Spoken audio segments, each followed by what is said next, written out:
네, 경찰 안마 의혹, 박중현 명지전문대 교수 내사에 나섰다는 건데요.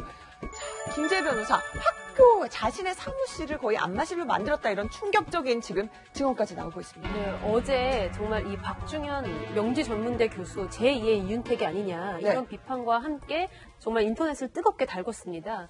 그 자세한 내용이 사실 이 명지전문대 연극 영상과 학생들의 그 진술서가 입수가 되면서 크게 불거졌던 것인데요. 그 진술서 내용을 보면은 정말 어떻게 말로 표현할 수 없을 정도로 그 행태가 정말 가관입니다. 그래서 특히 이제 이윤택에게 그 황토방이 있었다면은 네. 이 박중현 교수에게는 영상 편집실이 있었습니다. 영상 편집실 한 편을 이제 그 칸막이로 가려가지고 안마실을 차려놓고 여기에 여학생들을 불러 몇 시간씩 안마를 시키면서 그 과정에서 성추행이 여러 번 일어났다는 것인데요. 보다 못해서 남학생들이 차라리 교수님 저희가 하겠습니다라고 네. 이야기를 하니까 뭐라고 했냐면 안마는 음향의 조화가 중요하기 때문에 여학생들이 해야 한다라고 대답을 했다고 합니다. 또 게다가 더 놀라운 것은 복도에서 학교 복도에서 그 비비탄 있지 않습니까? 네. 장난감 총알을 여학생들의 뭐 허벅지라든지 허리 부분에다가 막 쏘면서 놀았다는 아니, 거예요. 근데 딴 것도 그렇지만은 비비탄은 아니, 비비탄 굉장히 좀 위험한 네, 물건이고 그렇죠. 잘못 맞으면 뭐 실명이라든지 뭐 이런 위험성까지 있는데도 불구하고 여학생들 향해서 비비탄을 발사하면서 막 쫓아다니는 그 심정이 도대체 뭐였을까 이해를 할 수가 없는데 어떻게 보면은 마치 무슨 뭐 조선시대 패륜왕의 모습 궁녀들과 노는 그런 모습까지 연상시킬 그런 정도였어요.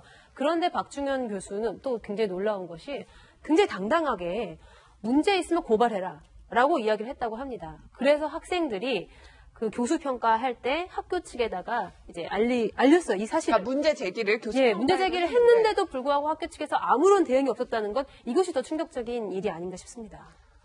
결국은 그런데 그렇게 문제 제기를 하고 논란이 되니까 3월 4일이죠. 어제죠. 이제 페이스북에 사과문을 올렸는데요. 여기에 대해서 이렇게 크게 문제 제기가 되니까 박중현 교수 사과문을 올렸는데요. 보면은 학생들에게 용서 빌겠다. 제 자신에 대해 환멸을 느낀다. 몰염치함에 대해, 무지함에 대해, 몸둘 바를 모르겠고 자책밖에 점점점. 근데 김병민 박사 여기도 보면 또 무지하다. 또 본인이 몰라서 그랬다라는 취지로 변명처럼 들리거든요. 네, 맞습니다. 보통 사과하게 되는 여러 가지 공식들이 있게 되는 거죠. 애당초에는 기억이 나지 않는다로 시작을 하지 않습니까? 하지만 얼굴과 실명을 두고 공개하게 되면은 과거에 대한 내용이 기억이 나긴 하는데 여기 대해서 본인이 법적 책임에 대해서 피해갈 수 있을 여지에 대해서만 이제 사과를 하게 되죠. 또 사과라는 과정에서 어느 정도에 대해서는 이거는 또 뭐 전적으로 내 책임이 아니다라는 식으로 돌려가기도 하게 되는 건데 지금 오늘 이 박중현 교수 얘기를 듣다 보면은 이게 대학에서 일어날 수 있는 일인가 저는 굉장히 상상이 불가하고요. 네. 학생들이 부모님의 피땀흘린 등록금을 내고 나서 교육을 받는 학생들이 이와 같은 대접을 받는 거지 않습니까? 그러니까 저는 여기에 대해서 오늘 굉장히 충격적인 거는 학생들이 학교 당국에 이야기를 했음에도 불구하고 고쳐지는 내용이 없었다라는 거고요. 학교 당국이라고 하는 곳은 대학 혼자 스스로 자율적으로 운영되는 것이 아니라 대한민국 교육 당국에서 여러 가지 지원도 받게 되고 교육 당국의 체제 내에 테두리 내에 편입되어 있는 것인데요. 이 정도의 상황이라면 저는 교육당국에서 나서서 좀 면밀하게 조사를 하고요. 네. 제가 만약 교육부 장관이라면은 정말 진심으로 해당 학과 아예 폐지시키고 싶은 생각이 듭니다. 그러니까 이런 대학에 대한 이런 구조조정이 가능한데 이런 방식으로 학과에 대한 교수들이 전원이다 그러고 있다라면 학과 폐지하고 거기는 정원 그대로 뽑아갖고 대한민국에 더 유능한 학과들이 있을 거 아닙니까? 그 정원 그대로 정말 잘 운영할 수 있는 대로 정원에 편입시켜주는 것이 낫다라는 생각이 들고요.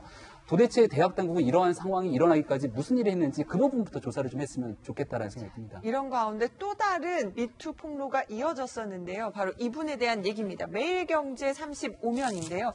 네, 드러머죠. 남궁현 씨 관련해서 여러 피해자들의 폭로가 있습니다. 하지만 남궁현 씨 사실이 아니다. 소송하겠다. 이렇게 밝혔습니다. 양측 주장이 지금 팽팽하게 지금 나오고 있는데 먼저요. 처음에 남궁현 씨의 어떤 성추행 의혹을 제기했던 피해자 또 채널A와 인터뷰를 하기도 했는데요. 어떤 일들이 있었는지 피해자 목소리 잠시 들어보시죠. 간절했거든요. 박문쌤 전화 온 게 2017년에 나의 뭔가 한 줄기 빛? 나도 뭔가 잘 될 수 있겠거니? 좀 생각한 것도 없잖아. 나 이제 믿으면은 뭐 벗어봐 이러는 거예요. 벗어보라. 제가 웃었어요. 너무 말도 안 돼서 벗으라고 했더니 벗어보면 내가 너한테 왜 그랬는지 얘기해줄게 이러는 거예요. 그래서 제가 싫다고 했어요. 그랬더니 그럼 가슴만 5초만 그럼 3천만. 씁쓸하네요. 남궁현 씨도 워낙 음악계에서 유명한 분이니까 근데 이런 일을 당하고 충격을 받았다는 게 첫 번째 의혹을 폭로한 피해자였습니다. 그래서 지금 4건의 폭로가 있었는데 남궁현 측에서는 변호인을 통해서 첫 번째와 세 번째죠. 첫 번째, 네. 세 번째는 누가 폭로를 했는지 알고 그다음에 그 내용이 사실이 아니기 때문에 소송으로 대응을 하겠다 이렇게 나온 상황입니다. 네. 그런 가운데요. 이 저희와 채널A와 인터뷰했던 이 피해자는 이 얘기도 밝혔어요. 남궁현 씨 부인이 직접 이 여성과 이렇게 연락을 했다는 겁니다. 어떤 얘기가 있었는지 피해자가 공개했던 남궁현 씨 부인의 목소리도 잠시 들어보시죠.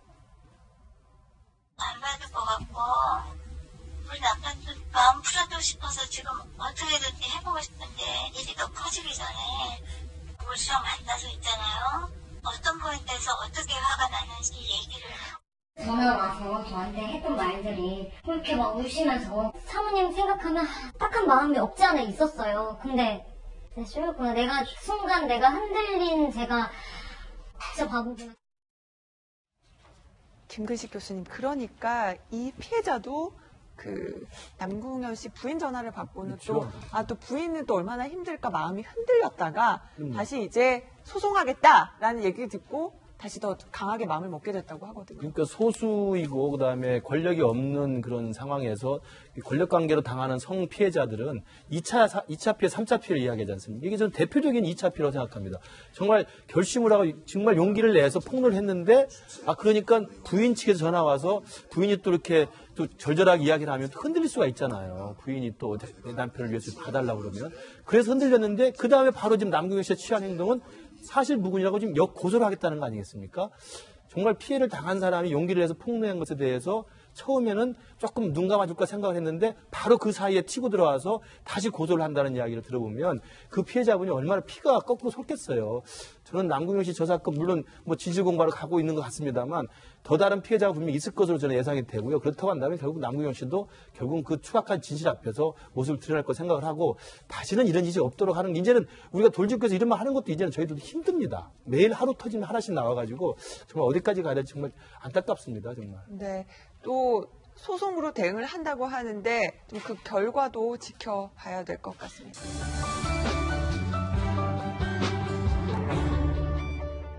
글로벌 신문읽기. 네, 오늘도요 동아일보 또 채널A 뉴스연구팀 부장이시죠. 허문명 부장과 함께하겠습니다. 어서 오세요. 안녕하세요. 네, 허 부장 오늘은 가디언을 또 준비를 하셨는데 네, 어떤 내용입니까? 김구희 선생님 말씀처럼 힘들게 느껴지는 분위기 충분히 저도 여성의 한 사람으로서 당연히 공감을 하는데 그 프랑스의 그 문명 비평가인 기소르망이라고 아마 아시는 분들 많이 아실 거예요. 이분은 지금의 한국의 미투 운동은 민주화 운동을 넘어서는 세계적인 인권 운동이다. 한국 여성들의 역동성과 그리고 한국 발전을 위해서 엄청난 기여를 할 거다. 그래서 그런 점에서 저는 굉장히 에너지를 느끼고 있고 역사 발전에 굉장히 어떤 중요한 모멘텀을 이룰 거라고 생각합니다. 그래서 이 여성들의 어떤 행동들에 대해서는 굉장히 어떤 역사를 바꾸는 전기라고 생각이 드는데 네. 외국에서 어떻게 우리 미투 운동을 다룬 기사가 없을까 막 찾았는데 사실 그동안 별로 없었어요. 네. 근데 어저께 2일자 이 고은 시인이 영국의 그 출판사 블루덱스 북스라는 자신의 시를 그 외국에다 영어로 번역하는 전문 출판사 고은 시인 담당 출판사인데 그 출판사를 통해서 입장을 냈습니다. 그거를 가디언지가 소개를 했는데요. 그동안 고은 시인이 성추행 그 혐의 폭로가 나온 뒤에 거의 침묵을 지키는 상황에서 지금 어제 실시간 검색 1위로 고은 시인이 떠오를 정도로 굉장히 가디언지 기사가 주목을 받았습니다. 내용을 보면 나는 부끄러운 행동을 한 적이 없고 집필을 계속 갈 것이다 라는 입장인데요. 이 가디언지의 제목은 고은 시인의 시가 지금 성추행 폭로 이후에 교과서에서 지워지고 있다. 이런 제목으로 고은 시인의 입장을 지금 설명을 하고 있습니다. 아니 근데 부끄러운 행동 한 적이 없고 집필 계속할 것이다. 본인은 모든 의혹에 대해서 부인을 지금 하고 있는 겁니까? 고은 시인의 행동이 그 불거져 나온 게 한 달 전쯤이죠. 최영미 시인이 괴물이라는 시를 통해서 이제 은 시인이의 어떤 원로 시인의 어떤 행태를 고발을 하면서 이제 불거져 나왔는데 그 이후에 이제 고은 시인이 이번에 입장 성명을 통해서 자기는 한 달 전에 이미 그 20, 30년 전 어떤 잘못된 행동에 대해서 조금 사과를 했다. 네. 그러나 이후에 어떤 자신을 향해서 상습적인 어떤 성폭력이나 성추행 의혹을 계속 제기받고 있는데 이건 전혀 사실이 아니다. 그리고 자기는 자기 이름과 그리고 자기의 아내의 이름, 명예를 걸고 시인으로서 정말 떳떳하고 앞으로 집필 활동도 계속 해나가겠다라는 강력한 뜻을 표현을 했습니다. 근데 떳떳하시면 근데 국내 언론하고 인터뷰하시는 분인데 왜 굳이 또 가디언지를 택했나 이게 지금 저는 가장 궁금합니다. 고은 시인의 말은 그래요. 지금 한국에서는 논란이 곧 사그라들 것이다. 그러나 그 외국의 지인들이나 어떤 출판 관계자들이 계속 어떤 이번 국내적인 상황과 맥락을 잘 모르기 때문에 국내 상황에 대해서 이런 설명을 해줘야 되겠다라는 생각이 들어서 했다라고 얘기를 하고 있는데 지금 이 앵커 말씀하셨듯이 고은 시인이 살아온 어떤 그 우리나라의 대단한 원로 지식인 그리고 정말 그 고비고비마다 그의 치열했던 삶을 기억하는 한국 독자들로서는 사실 지금 고은 시인의 행동에 대해서는 굉장히 좀 실망이 크죠. 어떤 점에서는 그 고은 시인을 키웠던 것은 외국이 아니고 바로 한국이고 한국의 독자들이거든요. 그러니까 어떻든 간에 당신이 잘못한 게 없으면 없는 대로 또 당신의 입장이 무엇이다라고 하는 공식적인 입장을 한국에서 내놔야지 이런 식으로 외국 출판사 또 외국 언론에 먼저 이렇게 해명이 나온다는 것은 굉장히 그에 대한 기대를 걸고 있는 한국 독자들을 위해서도 굉장히 도리에 어긋나는 일이라고 생각이 됩니다. 일단 미투 운동이 한국에서 곧 사그러질 것이다라는 그 부분이 특히 마음에 안 드는데요. 네.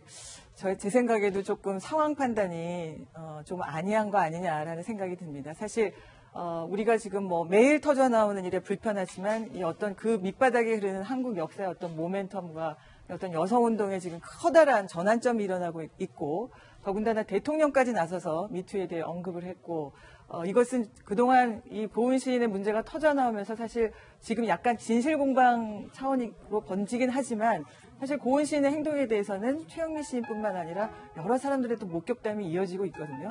최영미 시인의 시를 실었던 주간조차도 그 고은 시인의 행동이 옳지 못했다. 어제올 일이 아니다. 이런 식으로 얘기를 하고 있기 때문에 이것이 사그라진다라고 당신이 생각한다면 이것은 굉장한 오산이다. 이렇게 생각이 됩니다. 어제 이 가디언 보도 알려지면서 최영미 시인이 다시 입장을 냈더라고요. 동아일보에 내가 지난달 27일에 보냈던 그 글 모두 사실이다. 라면서 지금 강력하게 반박을 또 하고 있는 상황이잖아요. 네, 그 외신에 나가자 말자 자신의 페이스북에 지금 자기가 괴물이라는 시에서 표현했던 모든 내용은 사실이다.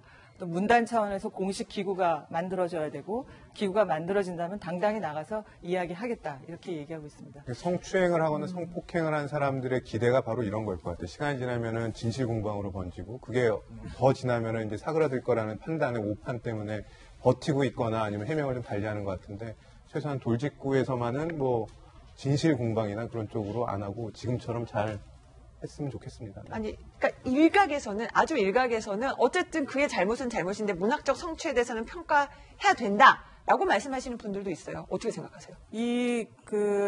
이번 블루덱스북스라는 출판사의 편집자도 그런 이야기를 해요. 지금 고은 시인의 그 세계적인 문학적인 성취는 대단한 거다. 이걸 어떤 한 일방의 주장으로 무너뜨려서는 안 된다.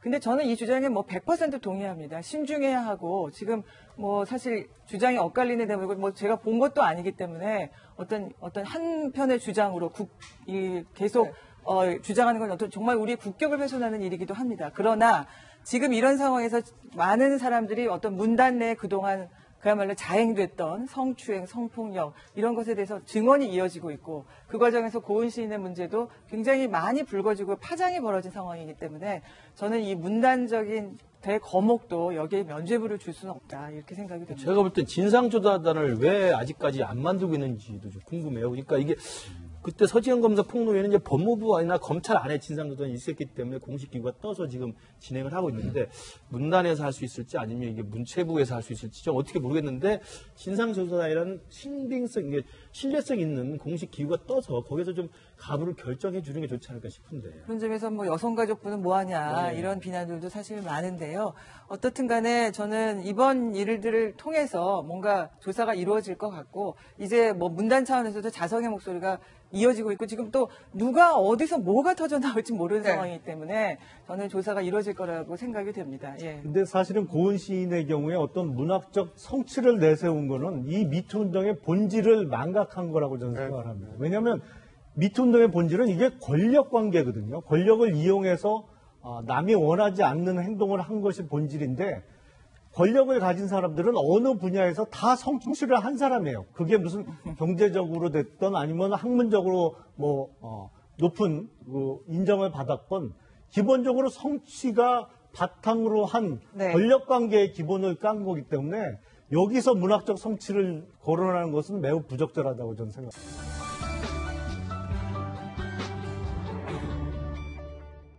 오늘이죠. 오늘 전국 인민대표대회, 이른바 전인대라고 하는 중국의 그 가장 권력 의사결정에서 굉장히 중요한 정치적 행사가 오늘 벌어지는데 40여 년 만에 중국의 권력 구조가 바뀔 것이냐, 네. 일당 통치에서 시진핑 1인 통치로 갈 것이냐라는 중요한 갈림길에 서 있다라고 외신들이 많이 보도를 하고 있습니다. 제가 오늘은 그 만평을 소개하려고 갖고 나왔는데요. 하나는 그 재팬타임스라고 일본에서 한 100년도 넘은 영자신문인데 네. 오늘 그 시진핑 전인대를 앞두고 시진핑은 황제 스타일을 추구한다. 이게 사실 21세기 황제라는 게 굉장히 생뚱맞긴 하지만 그만큼 시진핑 주석으로서 권력이 모인다라는 것들을 강조를 하면서 이 그림이 굉장히 재밌습니다. 지금 시진핑 주석이 혼자서 국가개혁, 경제, 군, 정보 이런 명패들을 완전히 다 쓸어안은 그러면서 그 독재를 상징을 하고 다 있고 내가 한다. 네, 그리고 커튼 뒤에서 공산당원 두 사람이 저 사람은 이 집단 지도체제를 믿지 않는 것 같아 하고 속삭이는 그런 내용입니다. 이 집단 지도체제라는 게 사실 중국의 권력을 지탱해온 시스템이잖아요. 한 사람이 결정하지 않고 독재를 허용하지 않는 그 1인 1표의 정치국 상무위원들의 집단 결정 체제인데 그동안 이제 시진핑 주석은 이 집단 지도 체제의 정적들을 다 거의 제거하는 식으로 허물어 뜨려 왔고요. 이번에는 아예 그 원래 주석의 임기가 5년씩 2번 할 수 있는데 이 2번 규정을 빼고 연임 그러니까 명목상으로는 정말 평생 할 수 있는 종신비권이 가능할 정도로 네. 헌법을 바꾸려고 하고 아니 있습니다. 근데 아무도 이거 반론 제기한 사람이 없나요? 될 것 같습니다. 지금 헌법이 통과가 될 것 같습니다. 그렇군요. 개정안이. 이거는 홍콩 사우스차이나 모닝포스트인데요. 이건 아직 너무 풍자를 했죠. 시진핑이 우도시만 거의 뜯어질 정도로 에너지음료 근육맨으로 이 모택동의 그림자 40여 년 전에 문화혁명을 이끌었던 어떤 독재의 그림자가 어우러진다. 굉장히 위험스러운 상황으로 중국이 돌아가고 있다. 이런 얘기를 하고 있습니다. 저는 지금 중국의 이 시진핑의 이번 그야말로 그 헌법 개정, 종신집권이 가능할 수 있는 헌법 개정을 보면서 박정희 대통령이 70년대 했던 삼선 개헌하고 조금 이미지가 비슷하다. 당시에 박정희 대통령이 2번 대통령 할 수 있었는데 그걸 3번까지 가능하도록 이제 헌법을 바꾸면서 독재가 그야말로 더 심각해졌는데 이 지금 개발도상국들이 선진국으로 가는 과정에서 중간에 이런 독재라는 악마의 유혹에 많이 빠져든 것은 우리뿐만이 아닙니다. 그나마 우리는 정말 지구촌에서 이 독재, 민주화 그리고 산업화까지 해낸 유일한 모범 국가인데 중국도 역시 이런 그런 과정에서 이 독재로 인한 견제와 균형이 상실돼서 정치가 무너지고 그에 따라서 부패가 일어나고 또 경제까지 따라서 무너지는 그동안 제3세계나 중동에서 보여줬던 어떤 그런 선례를 따르는 것이 아니냐 이런 우려가 굉장히 국제사회에서 많고요. 더군다나 걱정스러운 것은 당연히 중국이 부상되면 이것을 가장 걱정하는 것은 미국과 일본입니다. 네. 우리로서는 한미일 간의 외교 군사 긴장 이런 안보가 중국과의 대응으로 또 고조될 수밖에 없는 상황이고 북핵까지 벌어지는 상황에서 굉장히 이래저래 국제정세가 이 스트롱맨들 때문에 굉장히 어려워질 것으로 생각이 됩니다. 진짜 너도 나도 다 스트롱맨을 지향하는데 저는 걱정이 그럼 이렇게 이제 장기 집권 체제를 엽니다. 특히 우리나라에 어떤 영향을 미칠지가 또 제일 걱정이거든요. 지금 아까 우리 이 앵커가 이게 가능하냐 그 네. 밑바닥에는 이 중국민들의 중화주의 네. 옛날에 우리가 대륙을 통솔했던 어떤 중국 대국주의 이거 굉장히 밑바탕에 깔려 있습니다. 따라서 이 시진핑 주석에 대한 어떤 절대 권력을 지지하는 여론이 굉장히 높고요. 이런 과정에서 어떤 그 긴장 관계 한국 사드 문제만도 사실 군사 문제였지만 또 외교적으로 한국을 좀 소국으로 보고 깔아뭉개고 어디다 우리 대국한테 덤벼 이런 중화주의였거든요. 그러니까 이런 것들이 부상하면 결국 우리 한반도의 국제 정세는 날로 긴장이 고조될 수밖에 없는 거죠. 정말 정신 똑바로 차려야 될 것 같습니다. 저는 이번 계기에 중국이 국제 패권을 쥐는 것이 과연 인류를 위해 득이 될까 이런 걸 좀 고민하게 되더라고요. 네, 그래서 서구적 민주주의적 가치와 이 독재는 안 맞기 때문에 과연 뭐 시진핑 주석이 원하는 대로 갈 것이냐, 지금 같은 시대에 정말 강력한 통제와 독재가 가능할 것이냐 이런 우려도 많습니다. 제가 보기엔 중국의 국민소득이 너무 높아요. 그러니까 저런 1인 장기 독재가 안정화되기에는 국민소득이 너무 높은 것 같아요. 지금은 너무 늦었어요, 저거는.